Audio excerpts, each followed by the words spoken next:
Hello students, everyone is ready to session।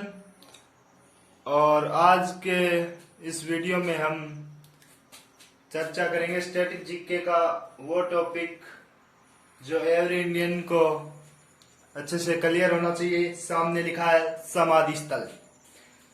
हाँ तो बच्चों, आज हम समाधि स्थल के बारे में चर्चा करेंगे। मैंने इधर कुछ महापुरुषों के नाम लिखे और इधर उनके समाधि स्थल के नाम लिखे हैं। तो जो मेरा ये तरीका रहेगा पढ़ाने का वो ऐसा रहेगा कि पहले मैं इनके बारे में, व्यक्तित्व के बारे में बताऊंगा, इनके कुछ जीवन की घटनाओं के बारे में बताऊंगा, इनके राजनीतिक दौर के बारे में बताऊंगा और फिर उनके जो समाधि स्थल की उनकी ट्रिक करवाऊंगा। तो बच्चों, ये मेरा एक सिस्टम है जिसके तहत मैं आपको ये कंटेंट प्रोवाइड करवाऊंगा। और इसमें जो सबसे फर्स्ट टॉपिक मैंने उठाया है वो है समाधि स्थल। तो जो समाधि स्थल है वो डिस्कस करते हैं आज। तो सबसे पहले जो मैं आपको बता देना चाहता हूं कि जो ये पार्ट है वो एक स्टैटिक जीके का पार्ट है और एवरी इंडियन को अच्छे से इसके बारे में पता होना चाहिए। ये सारे जितने भी एग्जाम है स्टेट लेवल के, सेंट्रल गवर्नमेंट के, सबके लिए गुड एंड है और फुलफिल भी है। तो सबसे पहले बात करते हैं गांधी जी की। तो गांधी जी का जो समाधि स्थल का नाम है वो है राजघाट। अब बात करें गांधी जी की। जो ये राजघाट है वो दिल्ली के अंदर है, लगभग दिल्ली के अंदर है, लेकिन जो दिल्ली के अंदर नहीं है वो मैं आपको बता दूंगा। अब बात करते हैं गांधी जी की। गांधी जी की हत्या नथुराम गोडसे ने की थी। ये आपको बच्चा बच्चा जानता है देश का। नथुराम गोडसे ने गांधी जी की हत्या की थी। नथुराम गोडसे पर हिमाचल प्रदेश के अंदर कोर्ट केस हुआ था। गांधी जी का समाधि स्थल, इस टॉपिक में मैं आपको बता दूं, मैं आपको बताना चाहूं तो बस ये बता के निकल जाऊं कि गांधी जी का जो समाधि स्थल है वो राजघाट है, ट्रिक भी बताता हूं। लेकिन बच्चों, मैं आपको जो भी अपने महापुरुष है उनके थोड़ा व्यक्तित्व के बारे में भी जान लेना हमारे लिए बहुत ही फायदेमंद और बहुत से क्वेश्चन बनते हैं इन पे। तो इनसे रिलेट करके मैं आपको ये सेशन प्रोवाइड करा रहा हूं, जिसमें मैं ट्रिक के साथ साथ आपको जितने भी महापुरुष हैं, जितने भी घटनाएं हैं वो मैं आपको बता देना चाहता हूं। तो नाम आया गांधी जी। गांधी जी से याद रखना, नथुराम गोडसे ने इनकी हत्या की। नथुराम गोडसे पर हिमाचल प्रदेश के अंदर कोर्ट केस हुआ। हिमाचल प्रदेश के अंदर गांधी जी की जो डेथ के आरोप में नथुराम गोडसे पर हिमाचल प्रदेश के अंदर जो उन पर कोर्ट केस हुआ। इसके चलते हरियाणा की अंबाला जेल के अंदर नथुराम गोडसे को फांसी की सजा दे दी गई। और जो फांसी की सजा देने की तारीख थी वो थी 15 नवंबर 1949। ये डेट वेरी इंपॉर्टेंट है, काफी एग्जाम में पूछी गई है। 15 नवंबर 1949 को नथुराम गोडसे को फांसी दे दी गई थी। अब बात करते हैं B.R. अम्बेडकर की। वो चेहरा जिसे फादर ऑफ कॉन्स्टिट्यूशन कहा जाता है, यानी कि हमारे जो संविधान है उसके फादर कहे जाते हैं। और आज भी इनकी, भीमराव अम्बेडकर साहब की जो पूजा की जाती है दलितों के द्वारा, खासकर दलितों के लिए। और B.R. अम्बेडकर की एक खास बात बताऊं तो इनकी डेथ हुई थी 1956 में। याद रखना, इनकी डेथ हुई थी 1956 में। और जो इनकी समाधि स्थल का नाम चैत्य भूमि है, इनकी B.R. अम्बेडकर की मृत्यु हुई थी बम्बई के अंदर और चैत्य भूमि भी बम्बई के अंदर है। तो ये मुंबई में है साहब। अब बात करते हैं B.R. अम्बेडकर की। तो अम्बेडकर साहब के चलो इस पे एक B.R. अम्बेडकर पर आपको एक पूरी वीडियो देते हैं। चलो आगे चलते हैं। पंडित जवाहरलाल नेहरू। पंडित जवाहरलाल नेहरू के समाधि स्थल का नाम है शांतिवन। पंडित जवाहरलाल नेहरू के जो समाधि स्थल का नाम है वो है शांतिवन। अब बात करते हैं पंडित जवाहरलाल नेहरू जी की।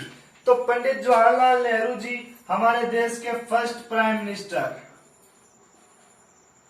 जो कि ज्यादा इम्पोर्टेंट नहीं है क्योंकि सब जानते हैं, जो पंडित जवाहरलाल नेहरू जी हैं वो देश के पहले पीएम।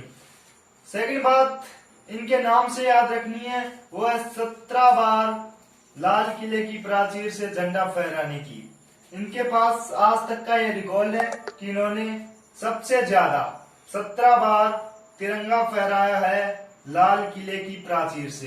अब मैं आपको बता देना चाहता हूं कि लाल किले की प्राचीर से तिरंगा फहराया जाता है इन लाल किले की प्राचीर से। लाल किले की प्राचीर से तिरंगा हर साल 15 अगस्त को राजनीति का सबसे बड़ा चेहरा पीएम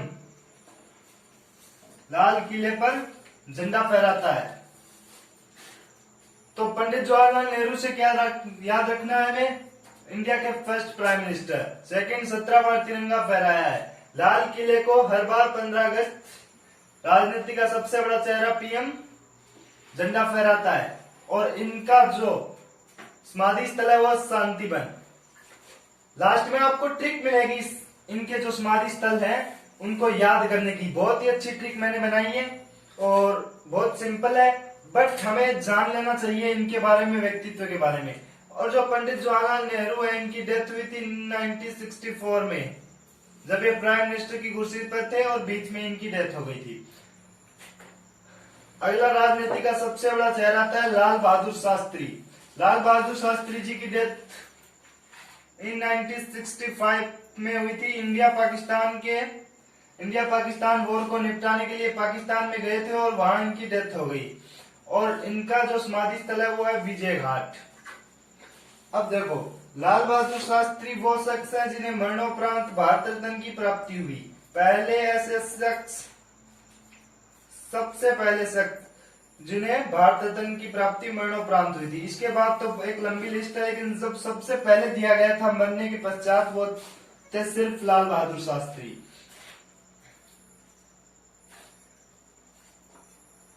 अब बात करते हैं गुलजारी लाल नंदा की। इनकी जो समाधि स्थल है उसका नाम है नारायण घाट।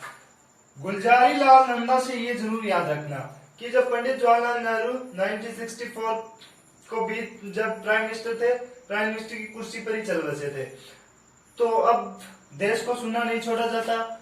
जब जिस दिन मतलब आज कोई डेथ मतलब कोई ट्रेंड हो गया कि प्राइम मिनिस्टर मतलब बीमार हो गए या कुछ हो गया उनको, तो ये है कि उसी दिन प्राइम मिनिस्टर की कुर्सी पर किसी को बिठा दिया जाता है और किसी को प्राइम मिनिस्टर बना दिया जाता है कुछ समय के लिए, कुछ दिनों के लिए। तो जब 1964 में जब नेहरू जी की डेथ हो गई तो गुलजारी लाल नंदा को प्राइम मिनिस्टर बनाया गया, बस कुछ दिनों के लिए। बाद में जब चुनाव हुए तो लाल बहादुर शास्त्री जी उस चुनाव में जीत गए। अब लाल बहादुर शास्त्री जी उस चुनाव में जीत गए और लाल बहादुर शास्त्री जी की जब 1964 में डेथ हुई, फिर से कुर्सी खाली, मतलब देश का प्राइम मिनिस्टर खाली की कुर्सी खाली। तो उसी दिन जब उनकी डेथ हुई उसी दिन गुलजारी लाल नंदा को देश का पीएम बना दिया गया, बस कुछ कार्यवाहक के तौर पर। मतलब कार्यवाहक पीएम बने थे गुलजारी लाल नंदा कुछ दिनों के लिए। तो कुछ दिनों के लिए कार्यवाहक के रूप में गुलजारी लाल नंदा जी 2 बार देश के प्राइम मिनिस्टर रहे। एक बार 1964 में जब नेहरू जी की डेथ हुई, दूसरी बार जब शास्त्री जी की डेथ हुई 1965 में। 2 बार गुलजारी लाल नंदा देश के पीएम रहे।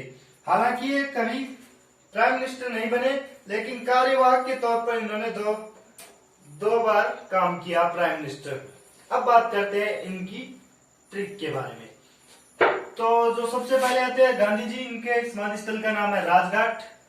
तो आप याद रखना कि हम मुगल में है ना,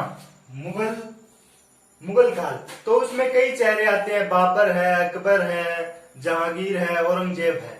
लेकिन ये याद रखना जब हम महात्मा गांधी का युग पढ़ते हैं हमें गांधी युग पढ़ाया जाता है, मैं आपको भी पढ़ाऊंगा। गांधी युग है पूरा, उसमें सिर्फ एक लौता जो एक नायक की तरह काम करता है वो सिर्फ गांधी जी है। तो देश पर राज किया है, राज किया है किसने? गांधी जी ने। देश पर राज किया है गांधी जी ने, दिखता नहीं है। क्यों? देखो, गांधी जी कोई बड़े लीडर नहीं थे, कोई मतलब राजनीति में बड़े चेहरे नहीं थे, कभी ये पीएम राष्ट्रपति कुछ बने नहीं, लेकिन फिर भी इन्होंने राज किया है इंडिया पर कई सालों तक। दूसरे नंबर पर आते हैं तो राज से राजघाट, गांधी जी ने राज किया है, इसे याद रखना। बी आर अम्बेडकर का जो समाधि स्थल है वो है चैत्य भूमि, तो बी आर अम्बेडकर। अब याद रखना, चैत्य उसको बोलते हैं जिसकी प्रेयर हॉल को चैत्य बोलते हैं, प्रेयर हॉल को। और बी आर अम्बेडकर की आज भी पूजा की जाती है, तो प्रेयर हॉल में पूजा की जाती है। प्रेयर हॉल से याद रखना पूजा, और प्रेयर होता है चैत्य, तो बी आर अम्बेडकर से याद रखना चैत्य भूमि। अब जो अगला नंबर आता है वो आता है पंडित जवाहरलाल नेहरू, तो शांतिवन। अब देखो, नाम में ही पंडित मतलब शांति। अब ऐसे भी याद रखें कि जवाहरलाल नेहरू जी एक शांति प्रिय इंसान थे, शांति प्रिय पीएम थे, कुछ भी याद रख सकते हैं। पंडित जवाहरलाल नेहरू जी का जो समाधि स्थल है वो है शांतिवन। अगला नंबर आता है लाल बहादुर शास्त्री जी का। बहादुर, विजय हमेशा बहादुर लोगों की होती है, विजय हमेशा बहादुर लोगों की होती है, तो लाल बहादुर शास्त्री जी का समाधि स्थल हो गया विजय घाट। अगला नंबर आता है गुलजारी लाल नंदा, तो न से नारायण गुलजारी लाल नंदा, तो न से नारायण न से नंदा, ये याद रखना, गुलजारी लाल नंदा, न से नंदा न से नारायण घाट।